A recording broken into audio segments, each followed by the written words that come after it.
We watched the season finale of Andor. Where does the show fit in the timeline? What's next for Andor? And did they stick the landing? Find out all this and more today on Fatherly Fandom.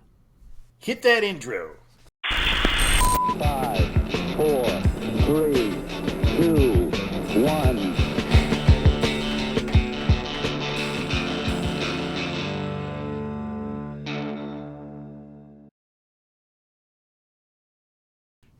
All right, everybody, if it's your first time joining, welcome. We're two dads who love all things fandom, from Star Wars to Star Trek, Marvel to DC, and Middle-earth on down to Westeros. We love it all, and we want to share all of our insights and love of all things nerdy to you, our viewers. So if that's your cup of spatchka, then we're here for you, and you should definitely subscribe to our channel so you don't miss out on all of our amazing reviews and insights that we bring to all of our favorite fandoms. So thanks for tuning in, guys. My name is Chris Matthews. I'm joined, as always, by the scruffy-looking nerf herder himself, Mr. Matt Powerhamid. How you doing tonight, brother? Not too bad. It's getting a little cold down here in Denver, and Same up starting here. to feel it out there. So yeah. Got a working furnace and everything now, so that's great. So, anyways, today, guys, we're reviewing and reacting to Andor episode 12, titled Rix Road, directed by Benjamin Caron, written by the man himself, Mr. Tony Gilroy. And as always, guys, I look up the Rotten Tomato score on these things, and it's sitting once again, finally, at 100%. I mean, I can't remember if there was an episode that wasn't 100% on Rotten Tomatoes this season, but man, it seems like the majority of them have been. So overall, 100% of people are rating this as fresh. That's 17 critics altogether. The average rating out of 10 is 8.9. So let's go ahead and find out what these two ads thought of this episode and the season finale of Andor. So what'd you think, brother? Yeah, another slam dunk. You know, as a finale, I thought I tried to judge it as that. You know, does it leave us wanting more? Does it tell somewhat of a complete story for season one? And did they give enough time to each of the storylines? Because usually in a series finale or a season finale, we have a lot of things converging, and that's exactly physically what was happening in this show. They've been setting that up for some time, and so it was great to see every single character, I thought, get at least some screen time significant enough to further the plot thread that they were involved with. You know, and I definitely wanted to see more instantly. I mean, it was heartbreaking because this episode ended like I assumed it would, just as if we're right in the middle of a chapter of this thing. And I don't know if that is good or bad. It, to me, felt a little incomplete, but True. I don't know. I don't know what else they could have done with it. What about you, Chris? Yeah, I agree, Matt. I think that it felt incomplete by the end of this, and I think that Andor probably went through a couple of retoolings as the process went around with writing and everything else. This story in itself that Tony Gilroy developed, though, it was very, very compact, and they definitely, for this season finale, brought all those pieces together. I agree. Like, all the characters got their little moment to shine. I mean, gosh, man. Marva, who is dead at this point, Fiona Shaw, who plays her, just did an outstanding job with that eulogy, her self-eulogy there. Was amazing. Oh my god, that was pretty perfect. But like you said, by the end of the episode, I was like, I really want more to this. And we're going to get it eventually. I mean, it's filming now. We're getting a season 2 at some point, you know. So it's coming. But yeah, at the same point, I felt like, you know, it wrapped up what they were trying to do with this season.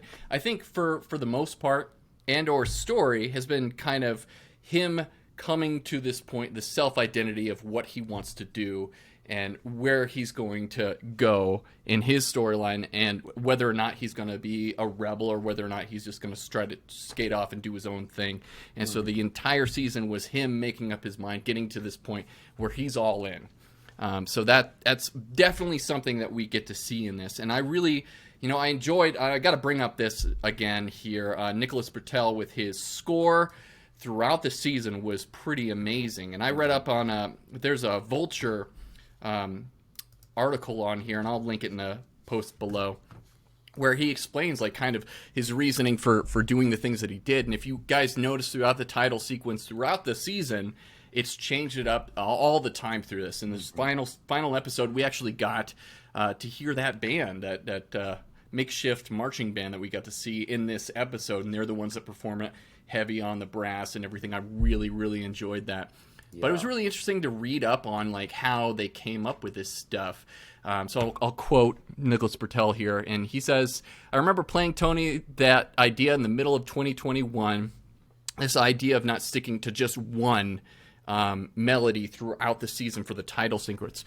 There were so many possible permutations that we couldn't really decide. Then it was like, well, maybe we don't have to. More is more. It gave us a way to customize and show all the realms of possibility that the series itself presented. I don't know yet about continuing that into season 2. It's certainly a possibility." And so one of the reasons why they did that is because the identity of Andor is constantly switching. And it's like, so he doesn't know exactly who he is throughout this season. And so they play that with the music itself, and it's beautifully done. So got hats off again to Nicholas Britell for bringing that to fruition here in this show. I very much enjoyed it. Definitely something that's far from what we've gotten with Star Wars. And that's the show in a nutshell. A lot of the stuff is far from what we've gotten in Star Wars. But oh my gosh. Let's talk a little bit about Brasso here. Oh my God. I love that guy so much. I wanted more. Of his character, but I gotta say, yeah. I finally thought that they gave him enough, screen time. He had some adequate beats in there this time, and to me, that's been a little bit lacking. Not really to fault the rest of the show, but I would have loved to see more of the background of his and Andor's relationship and how that all developed and stuff. But with everything else that they covered, I don't think that there was a natural place for it. So I don't know what else they could have done aside from giving some great moments in this finale like they did. Yeah, definitely. And the crowning moment for me was when he used Marva's brick to smash down on that Imperial trooper right there. I literally shouted out loud that moment and just was like, yeah, just like he did.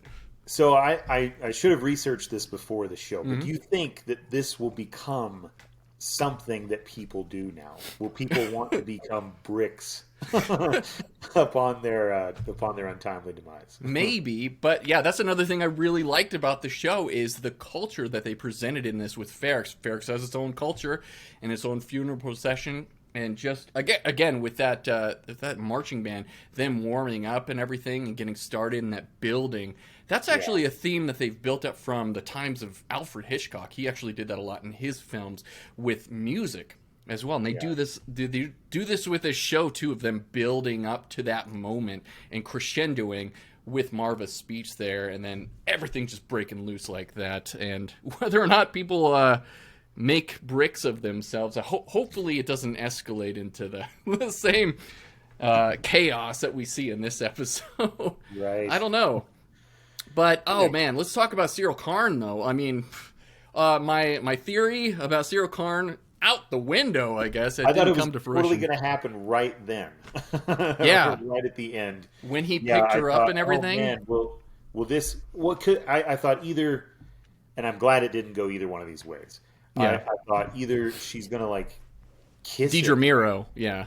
Yeah. When he grabs Deidre Miro off the ground and he shoves her into that room to save her, I feel like it's been a weird journey for that character in particular, because and that scene played kind of romantic to me. I don't know about you. What did you think?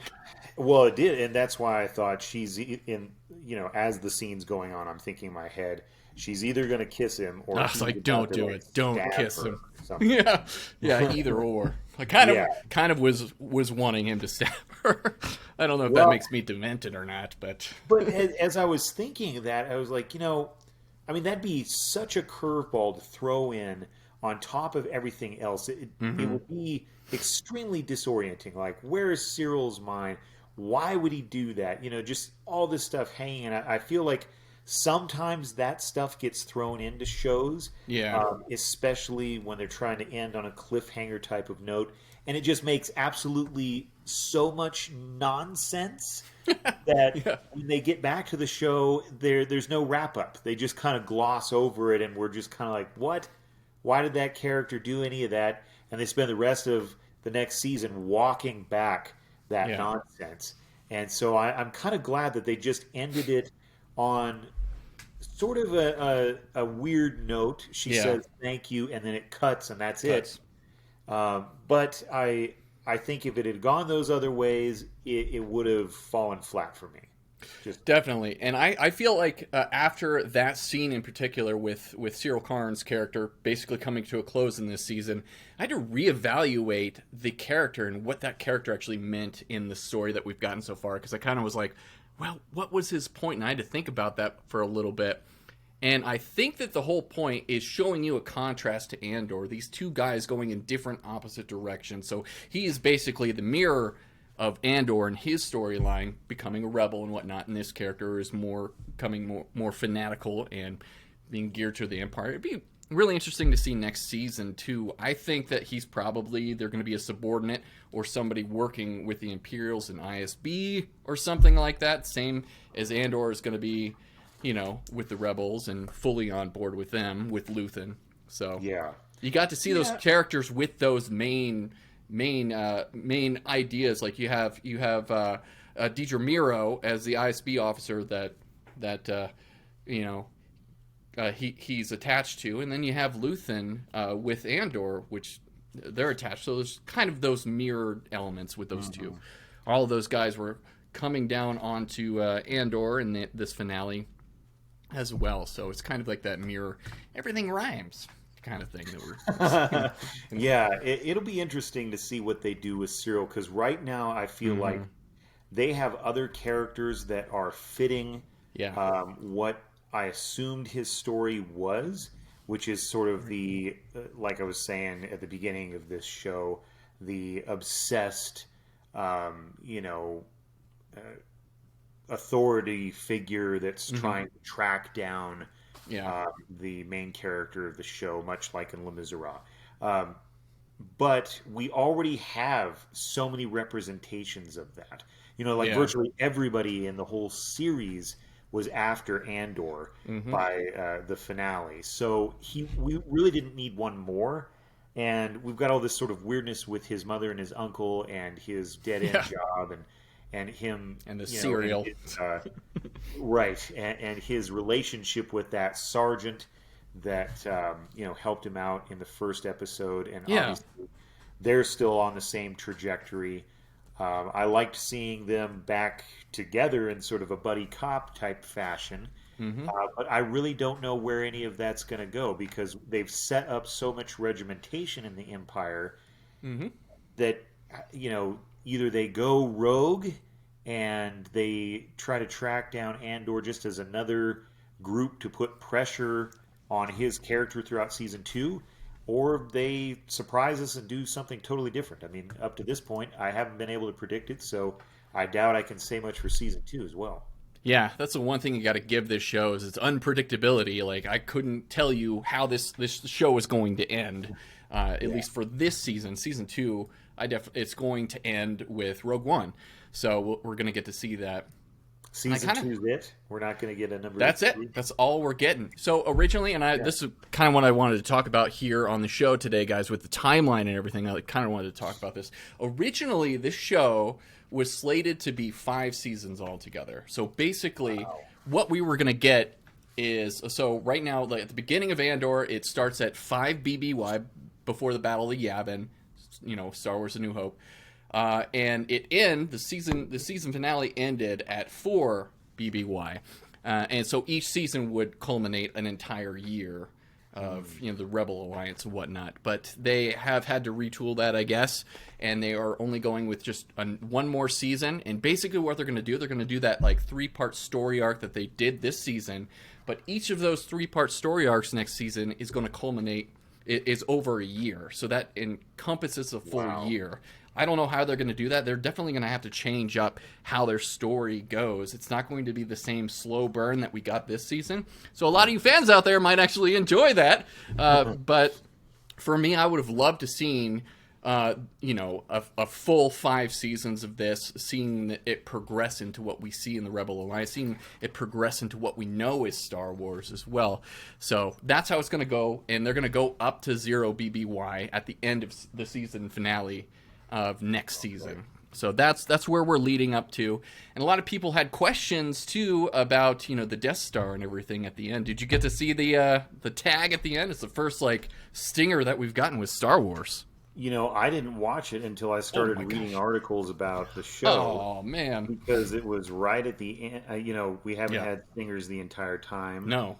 And it was all the way at the end of the credits, where for these shows you never get to, because you skip to the next episode or the next thing you're watching. So yeah, I went back and watched it after I read that there was one. So yeah, and I read some articles that was like, the burning question gets answered in the final episode, and I was like, I really didn't have a question about what they were making, our Narkina 5. Yeah, I know. I was like, wait, okay. I just figured it was some sort of thing that didn't need an explanation, but apparently we see that what they were making in the prison is part of the dome of the Death Star. And so a lot of people had questions about that too, because in Star Wars canon, the Death Star was actually made over the planet of Geonosis. And if you guys don't know what Geonosis is, it's like, I might question why you're a Star Wars fan, but that was from episode 2, where where they battle at the end. That's Geonosis and everything. But what they do is, I actually got to read all of Catalyst, which was the prequel novel to Rogue One.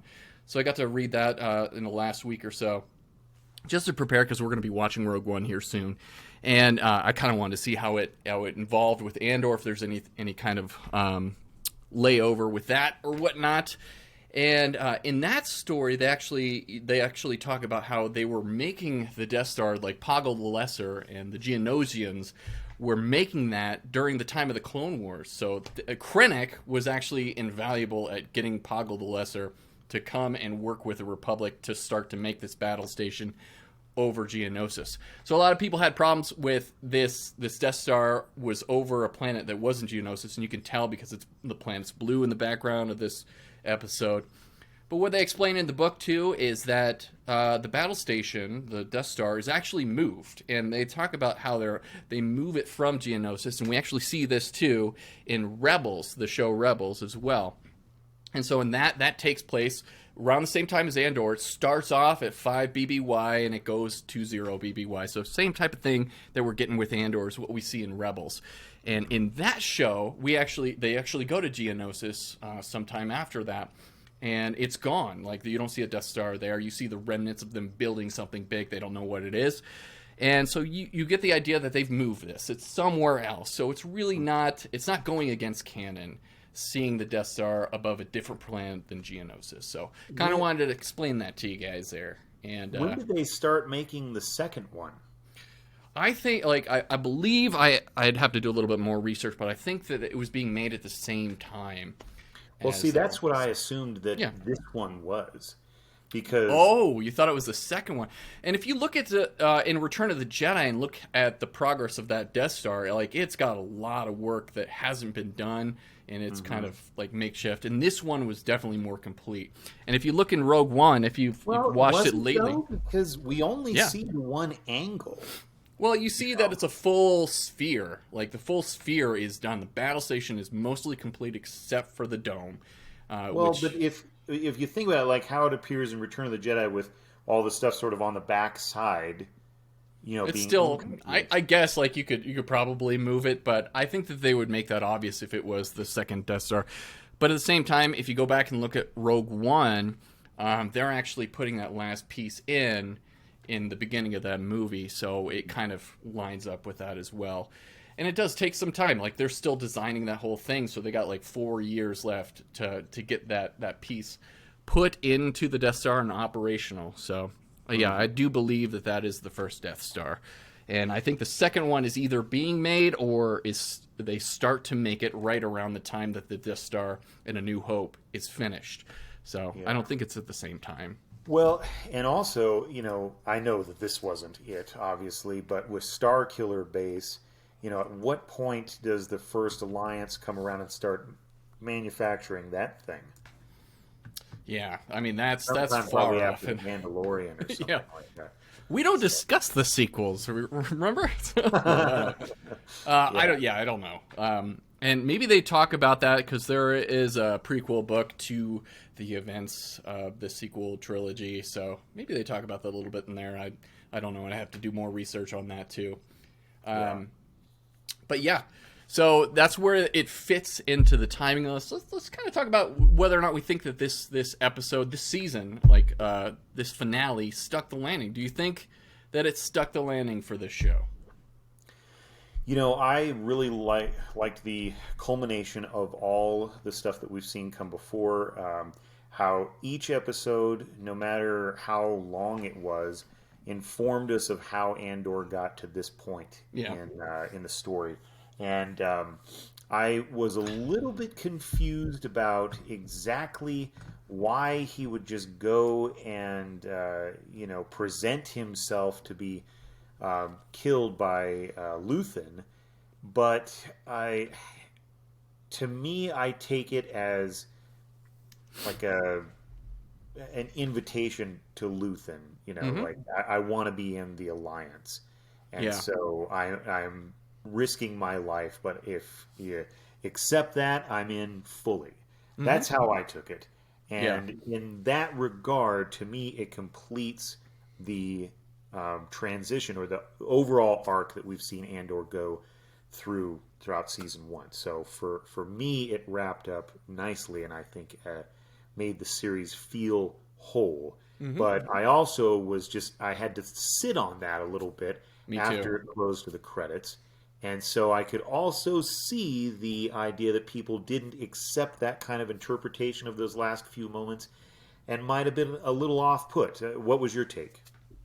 Yeah, I think that he was all in at that point, and he was ready for Luthen to make either of those choices. Like, his life was pretty much over at that point. So he's like, okay, I'm either all in or you take me out. I'm gonna make it super easy for you.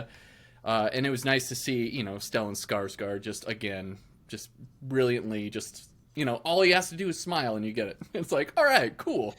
So this is where it leads. We know where it was going to end because we've seen Rogue One, obviously. Yeah. But for me, I love the fact, like, I think that him listening to Nemik's, book, his diary or whatever you want to call it, his little thing there. Manifesto. That's right. That's the word I'm looking for. Manifesto. Yeah. The manifesto that Nemik actually created. And having that as a voiceover too, giving that character a little bit of time in this too, even though he's gone, was pretty cool too, and that informs Andor and his story. Again, I mentioned this earlier. The whole season was about him getting to this point where he's all in for the Rebel Alliance. He's ready to fight. Marva kind of pushed that over the edge, and I love that scene too, where he comes and meets Bix and rescues her, and she's like, "Marva was here," and Andor's like, "Yeah, ain't she something?" And just that speech, and they both had that moment together too. But as far as Nemik's manifesto goes too, it kind of is a contrast to what Yoda says. I don't know if you got that. So he's like, if you do anything, try. Right. And it's instead of do not. I know, which I really liked. And in life, that is something that you should do. You should try. You should make every effort, even if you're going to fail at that. Give your all, and that's what Andor eventually does. He tries, and that's why he was able to put himself in front of Luthen like that. That's why he was able to be like, you can either kill me or put me to work here. I want to try. So, and that moment is what leads to it. And all these little pieces that we got throughout this season were all about Andor making that decision to be all in for the Rebel Alliance and to get started. And so, I thought they did a great job. I thought they did stick the landing for this show. I thought that it was brilliant. I mean, the writing of this was brilliant. Tony Gilroy, hats off to you and all the staff writers on this. You did an amazing job. The only thing I don't like about this series has nothing to do with this series at all. It has to do with a lot of the other shows that we're getting lately, like Book of Boba Fett with Obi-Wan Kenobi. I look back now and I see the writing and the cinematography and how they shot this show and the locations that they had and the realistic view that we've gotten with this show, and it makes me upset that we didn't get that with some of our most favorite characters. We didn't get that with Boba Fett. We didn't get that with Obi-Wan Kenobi. There's a lot of things I did like about Obi-Wan Kenobi, but I feel like they missed the mark. And if they could have brought the same level of production value to those shows and the same level of writing to those shows, they would have been far and beyond, even better than Andor. But we didn't get that, and that does make me upset. I wish they would have taken the same care with those other characters that we got in this. And I think that that's probably one of the reasons, I'm just guessing here, but I think that's probably one of the reasons why a lot of Star Wars fans are a little negative about this show, is because they want to see the same treatment with those other characters too, those legacy characters that we all love and have come to enjoy seeing. And you and I have talked about this. They need to give these stories whatever breadth of cinema that they that they need. Like we've talked about, Obi-Wan Kenobi could have just been a movie for all the material. And it was originally slated to be a movie. Yeah, well, right. And then Solo underperforms, and so they change Boba Fett. They into the Mandalorian, and then they're like, oh, there's interest in Boba Fett coming back, so let's give him his own show and scrap the movie idea. And then same thing with Obi-Wan Kenobi. And it just kind of feels like, relying so much on those type of metrics to figure out how to best tell your story might not be in the best interest of that story. Just figure out what you've got, and then if it fits the length of a movie, or if it fits the length of just a limited series, 2 or 3 episodes, an hour long, whatever it takes, just tell the story for however long you need to. Absolutely. But, don't, all this filler stuff just has not been working. No, not at all. Yeah, your story should dictate what we're seeing on screen, and it should be as long as it needs to be, or as short as it needs to be, but it needs to be better production-wise. And it's kind of interesting, too. Tony Gilroy wasn't a big fan of Star Wars, didn't really know a lot of Star Wars before he was brought on board for Rogue One to help rewrite and retool that. And afterwards, and a lot of people are giving him criticism for that, is like he's not a real Star Wars fan. So, but I gotta say, like after Rogue One, he really did get invested in this and the characters and everything that they've developed with this, and they've done their homework. Oh my God! Like, so you can see the little things in here that relate to some of the books and the other things that we got in the Star Wars universe. They really took their time with this, and they completed this, and they made it an A+ presentation of a show that we got here. So I can't fault the guy for not being into Star Wars when he produced something so amazing in this universe. Gave us something completely different. And I think that's completely different, but also still serving the fan base a little bit, serving newcomers a little bit, sticking to what we like about the originals, and that we get sort of the realism or the grounded universe. And I mean, it all just worked so well. I think that he took it seriously. Yeah. And that's really what you need. And giving Mon Mothma her time to shine too. Genevieve O'Reilly in this show, she was part of a deleted scene on Revenge of the Sith, and we never got to see that, and that was kind of the formulation of the Rebel Alliance way back then. But we get to see her shine, we get to see her involvement, and her character gets a lot of development in this, which helps out later on. So I think that every element that we see in this show, and we're going to see in Season 2, is only going to improve on the characters that we already know and love from the original Star Wars, from Rogue One, from all this stuff. It's just only going to add to the canvas of amazing material that we're getting out there. So, yeah, I very much enjoyed it. So why don't we go ahead and get into our ratings here and what we thought about this episode, and then we can roll into our season rating as well. So what would you rate this episode, Matt?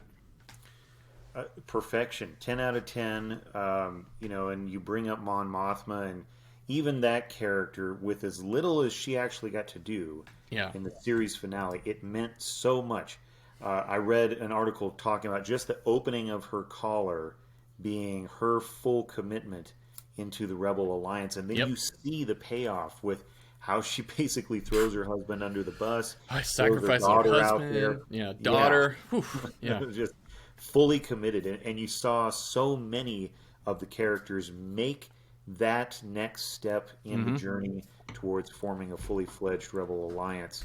And so it was amazing to see, and something that you watch this show, you can't look away from it, and it's got the rewatchability, it's got everything going for it. Yeah. So 10 out of 10 for me. What about you?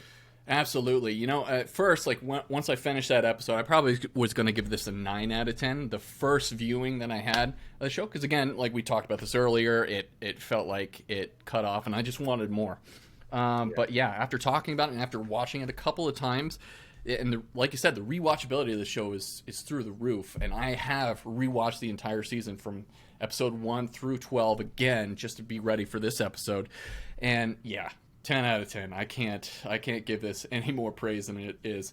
Like they even gave the droid his moment. Oh my god. You know, Yeah. it was crazy.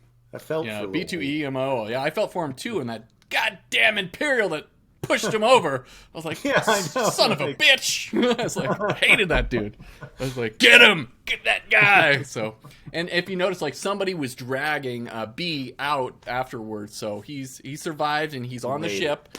And Andor's going to go off and find him next season, you know, with Bix and Brasso and everything, and the daughter of Ferrix. I forget what that. I don't know if we got that character's name in the episode or not, but Yeah.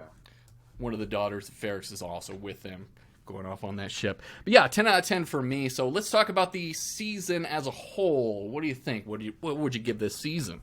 Andor. Yeah, so obviously, people that have been tuning in, you know that I've loved this show from beginning to end. I loved how, from the very first episode, we were treated to a side of this fictional universe that we have not seen, a very grounded approach, a very detailed approach that not only focused on just the couple of main characters, but really fleshed out in sometimes multiple scenes or multiple episodes, different side characters and what they were going through and what it meant to rebel. You know, from the trailers that we got earlier this summer, that's what I saw in that marketing material, and I thought, I hope that it's exactly that, showing the entire alliance, this charge going through the galaxy to rebel, to raise up arms against the tyranny of the Empire, and we started to see that. We started to see different factions, and we got that great finale where it all comes together, and lots of people are rising up against the Empire, and it was inspiring. It's an inspiring show. So I really thought, okay, there's got to be something that I just didn't prefer as much, but I love it when I cannot figure out a show and I can't tell where it's going next, and I don't want to. I'm not frustrated by that. By that feeling. I love the journey, and this show made me feel like that in a way that just very little cinematic properties have in a long time. So I loved it through and through. 10 out of 10 for season 1 of Andor. Woo. What about you? 10 out of 10. Woo! So yeah, all same points. Absolutely, dude. But for me, it's like, we can talk about the fan service too. I feel like we're gonna get more of that next season, so I wasn't really concerned about that, and I really do. I think that there's a place where we can see Thrawn in there. He's around during this time. I would have liked to seen a little bit more presence from the Emperor, because they had all those Senate scenes and everything. True, yeah. You never saw him, but I think that was deliberate too. I think that was a good choice in itself. Even though I wanted to see the Emperor in this, and there was this place for him, at the same time not seeing him in there, not having his presence, but feeling him was pretty genius, and basically being talking into nothing in that Senate hall when Mon Mothma was trying to advocate against that order that People's Order Redistrict. I forget what it was called. PORD, I think is what it was. The legislation that was trying to go through to crack down all the rebel activity going around. But yeah, I felt that, there could have been a place for that. We could have seen a little bit more for some of the hardcore fans in there. But at the same time, again, I think we're going to get that in season 2. So I very much enjoyed it. I enjoyed the ride. I enjoyed the story. Like I said, I think the writing was brilliant. I think that they did an amazing job with that. The score is amazing. Nicholas Britell did an amazing job. I think at the end of the day, The Mandalorian still is probably my most favorite Star Wars show that we've gotten to date, because there is that sense of magic and wonder and fun with that one. And I don't think we get a lot of fun out of Andor. And that's the only detraction I can think of, is really that fun isn't there for this. And it's a more adult show. So it's not really one I would be comfortable showing my kids, or something that they would be interested in. And a lot of these other shows, I could definitely show my kids, and they would enjoy it. My son and I have been watching The Mandalorian again, and he's really into it, and he asked me a bunch of questions. So it doesn't have that. That all said, very much enjoyed it. I'd probably give this a 9 out of 10 as a season as a whole, just because of those little things, when it comes to Star Wars and everything. But rewatchability is through the roof, and it's amazing. It's like a good cinematic journey that we've had, and it's movie quality, honestly. Like, this show is movie quality, and you can't always say that for the Star Wars shows that we've gotten of late. So that's my thoughts. Yeah, the effects were just perfectly balanced. Yeah.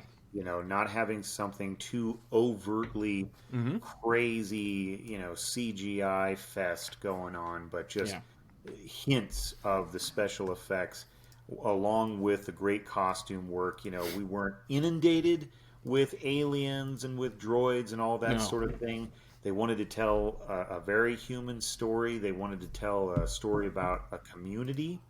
And so you have to have some kind of connection with your audience if you want them to get on board with that kind of thing. True. But at the same time, they didn't let us anchor, which I loved, because we didn't have anybody pull out a lightsaber. We didn't have anybody start using the Force or discover something with that. Yeah. We didn't have anybody talk about, Han Solo or the Wookiees or really anything that we could grab onto as fans and be like, oh, cool, look at this. We just got a gift of a brand new present in the Star Wars universe that we knew very little about. Now we've got all this other cool material to explore. I really wish that something like this is what we had gotten with the sequel trilogy, and what they tried to do with The Last Jedi and all that kind of thing, show us, new things about the Star Wars galaxy. I feel like this does it, while also telling us a story that we know is going towards something very epic and, obviously life-changing for a lot of the characters. But right.